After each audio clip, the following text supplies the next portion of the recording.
to them. Joining us now to discuss further is Newsmax contributor and director of the American Center for Education and Knowledge, Bruce Abramson. He's got that article on Newsmax.com. Bruce, talk to us about why you wrote this open letter to Democrats. Sure. You know, the inspiration for it came from a conversation I had with a good friend just before the election. You know, I live in New York, which means I know almost exclusively Biden voters. And I still couldn't find anybody who would explain to me why they plan to vote for Biden. I got a lot of people who shouted at me, but nobody would explain it. And he told me, he said he believed strongly that this was a return to normalcy, that the fact that moderation had won within the Democratic Party had been proven by Biden's ability to beat Bernie Sanders in the primary, and that these were the things that he was looking for. And I thought, you know, as I look at the fight over the filibuster, I see a lot of people who are trying to change the rules, right? Mm-hmm. We got the filibuster change to change the election rules, right? To put the election in a way that one side contends would be, and I agree, would be deeply unfair. This is not how you get a stable country.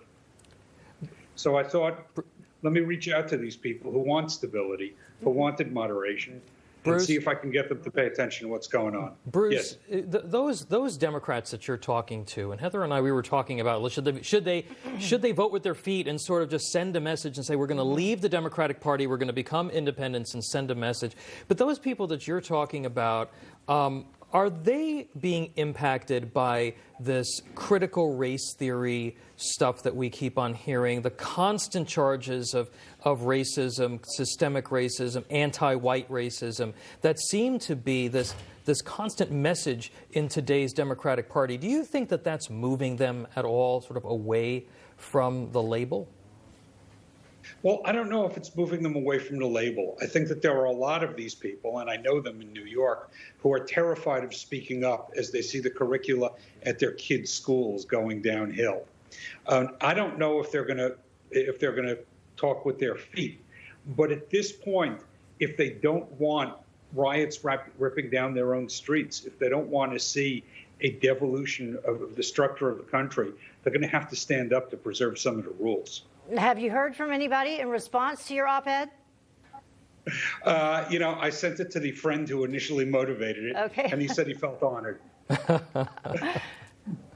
Well, look, this is something that we're definitely going to be continuing to talk about, because there are a lot of people, there is an identity crisis that is going on within the Democratic Party. And when you think about how John F. Kennedy was pro-life and pro-tax cuts, and now we have socialists who are running Congress.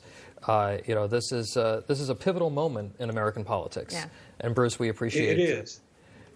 Just last word. Yeah, quickly. It's more than that. It is a threat to the structure of the country. Mm-hmm. And there are a lot of people out there, more than just the 2% you see in the Senate, who like Democratic policies but don't want to see the country destabilized. And that's who the letter was to. All right. Bruce Abramson, thank you so much for joining us. And coming up, are social media platforms as addictive as cigarettes? Our next guest thinks so. Republican Congressman